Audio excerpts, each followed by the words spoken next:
Hello dear students, मैं हूं आपके साथ पीके सेठी, असिस्टेंट प्रोफेसर जूलॉजी। आज के वीडियो लेक्चर में हम अध्ययन करने जा रहे हैं फाइलम पोरीफेरा के बारे में।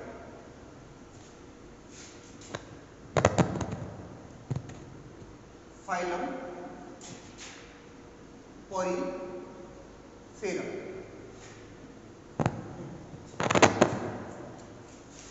देखिए, इससे पहले हमने इनवर्टिब्रेट फाइलम का जो वीडियो देखा था उसमें हमने फाइलम प्रोटोजोआ के बारे में अध्ययन किया था। और प्रोटोजोआ के बारे में मैंने बताया था कि सरलतम संरचना वाले जो एनिमल्स हैं वो प्रोटोजोअन्स होते हैं, जिनका बॉडी ऑर्गेनाइजेशन जब हम देखते हैं तो हमने वहाँ पर पाया था कि यूनिसेल्युलर, एक कोशिका वाले, जिसे हमने एसेल्युलर कहकर भी संबोधित किया था, इस टाइप के जीव प्रोटोजोअन प्राणी होते हैं। इससे आगे बढ़ते हैं जब हम पोरीफेरा पर, तो पोरीफेरा के जो एनिमल होते हैं ये मल्टी सेल्युलर होते हैं। इनमें सिंगल सेल की बजाय सिंगल सेल से ज़्यादा सेल्स पाई जाती हैं, तो मल्टी सेल्युलर होते हैं। लेकिन इनमें सेल्स जो हैं वो किसी टिश्यू या ऑर्गन का निर्माण नहीं करती है, तो इनका जो बॉडी ऑर्गेनाइजेशन होता है वो सेल्युलर लेवल का ही होता है। तो कोशिकाओं के समूह से निर्मित होती है पोरीफेरस जो एनिमल्स होते हैं। आगे और क्या विशेषताएं होती हैं पोरीफेरा संघ के प्राणियों की, उनके बारे में डिस्कशन करते हैं। देखिए, सबसे पहले बात कर लेते हैं पोरीफेरा। इसके यदि हम नाम को देखें तो यहाँ पोरी मतलब यहाँ पोर, इसमें छुपा हुआ शब्द है। पोर से हमारा तात्पर्य है छिद्र, और फेरा यानी बियर यानी धारण करना। मतलब ऐसे प्राणी जो अपनी बॉडी में असंख्य छिद्रों को धारण करते हैं, जिनके शरीर में छिद्र पाए जाते हैं, पोर पाए जाते हैं, ऐसे प्राणियों को फाइलम पोरीफेरा में रखा जाता है। और कौन कौन से कैरेक्टरिस्टिक्स होते हैं एक बार इधर देखिए। मोस्टली एक्वेटिक होते हैं, मोस्टली एक्वेटिक, जलीय होते हैं अधिकतर। जलीय में भी मोस्टली भी क्या कहें हम, ऑल एक्वेटिक होते हैं। मोस्टली भी नहीं कहूं, मैं इसकी जगह वर्ड काम में ले लूं ऑल एक्वेटिक होते हैं।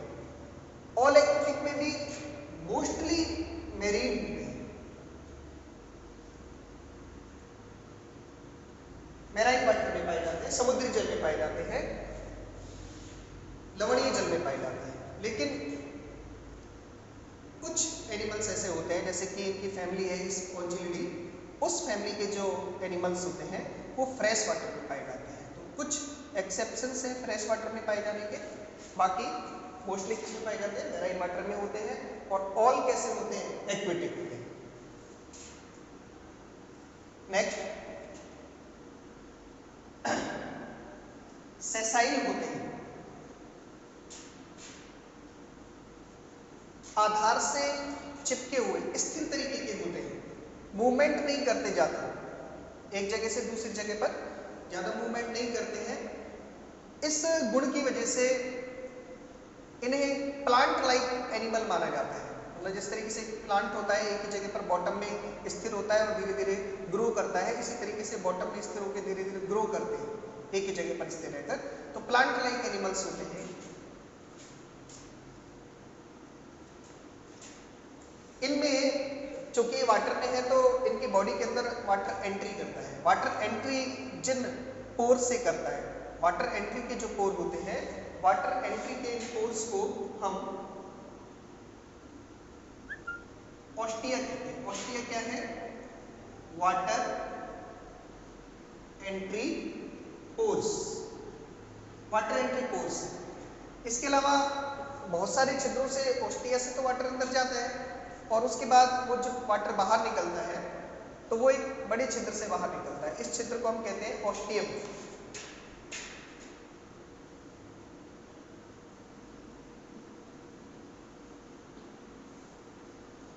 वाटर एग्जिट पोर, वाटर एग्जिट जो पोर है जहां से पानी बाहर निकलता है उसे हम क्या कहते हैं, ऑस्टियम कहते हैं।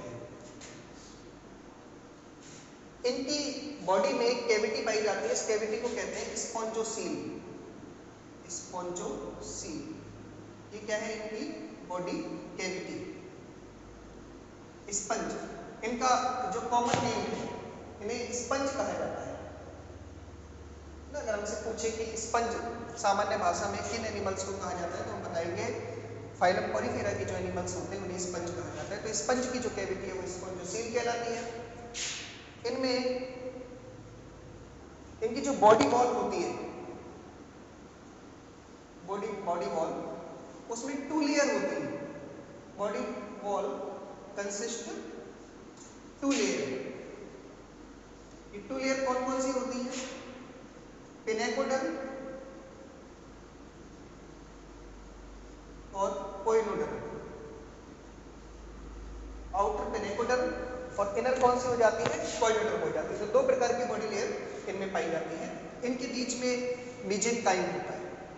उस मेसेंकाइम में डिफरेंट टाइप्स की सेल्स होती हैं, जैसे आर्क्यूसाइट सेल है, इसके लिए ब्लास्ट टाइप की सेल्स हैं। डिफरेंट टाइप्स की सेल्स पाई जाती हैं और उन सेल्स के अलग अलग कार्य होते हैं, अलग अलग फंक्शन होते हैं। इसके अलावा इनमें विभिन्न प्रकार का कैनाल सिस्टम पाया जाता है। जब वाटर इनके अंदर एंट्री करता है तो वाटर के गमन के लिए, वाटर किस किस तरीके से इनमें गमन करता है, अंदर जाता है, उसके लिए इनमें विभिन्न प्रकार के कैनाल सिस्टम पाए जाते हैं। Canal system present, canal system present होता है। मोस्टली इस कैनाल सिस्टम को हम 3 टाइप्स में बांट देते हैं: एस्कॉन, साइकोन और ल्यूकोन। एस्कन, साइकोन और ल्यूकोन, मोस्टली 3 टाइप में हम बांट देते हैं। कैनाल सिस्टम के बारे में मैं एक वीडियो अलग से और भी बनाऊंगा, उसमें मैं आपको डिटेल से कैनाल सिस्टम किस तरीके से होते हैं, कैसे वाटर एंट्री करता है, कहाँ पर जाता है, कैसे बाहर निकलता है, किन किन जीवों में कौन कौन से एग्जाम्पल्स होते हैं और किस किस तरीके से फंक्शन है, इनका वर्क है, उस सब के बारे में एक और वीडियो बनाऊंगा, उसके बारे में बाद में डिस्कशन करेंगे हम। इसके अलावा ये जो एनिमल होते हैं हर्मैफ्रोडाइट होते हैं। हर्मैफ्रोडाइट का मतलब है ये द्विलिंगी होते हैं, उभयलिंगी होते हैं, अर्थात इनमें एक ही बॉडी के अंदर मेल और फीमेल दोनों प्रकार के रिप्रोडक्टिव ऑर्गन्स पाए जाते हैं। मेल और फीमेल का कोई डिफरेंशिएशन नहीं होता। तो द्विलिंगी प्रकार के एनिमल्स का ये एग्जाम्पल होता है स्पंज। इनमें हालांकि हर्मैफ्रोडाइट होते हैं, लेकिन इनमें इंटरनल फर्टिलाइजेशन पाया जाता है।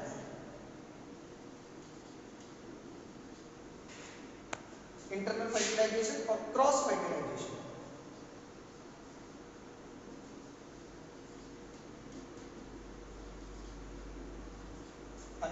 तो हर्मैफ्रोडाइट है, एक ही बॉडी में दोनों प्रकार के गैमीट बन रहे हैं, लेकिन फिर भी क्रॉस फर्टिलाइजेशन होता है, दूसरे के गैमीट से फर्टिलाइजेशन करते हैं। इंटरनल फर्टिलाइजेशन होता है, वाटर में है लेकिन फ्रॉग की तरह एक्सटर्नल फर्टिलाइजेशन नहीं करते, इंटरनल फर्टिलाइजेशन करते हैं, बॉडी के अंदर ही होता है निषेचन जो है। इनमें जो डेवलपमेंट होता है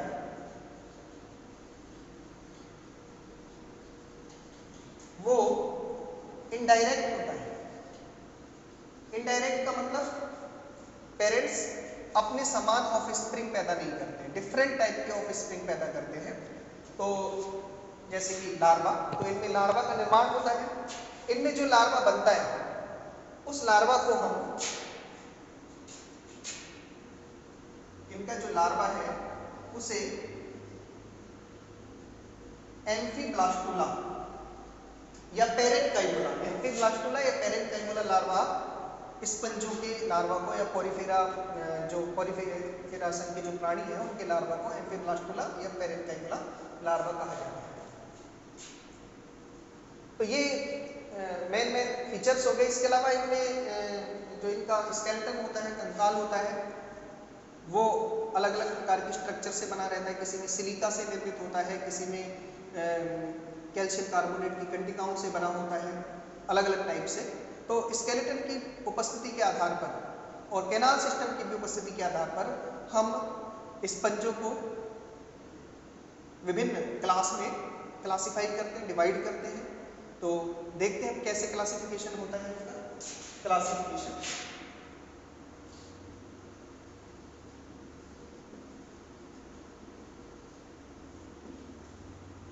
तो 3 क्लास हम इसकी बना रहे हैं। कैलकेरिया,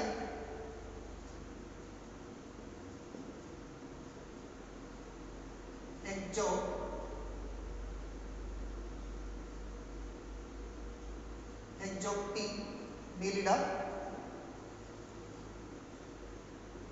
और डेमोस्पोंजियम। कैलकेरिया, एक्जोक्टिनिलिडा और डेमोस्पोंजियाई 3 क्लास में इनको हम डिवाइड करते हैं। मेन जो बेस है इनको डिवाइड करने का, जैसे मैंने कहा कि स्केलेटन के आधार पर है।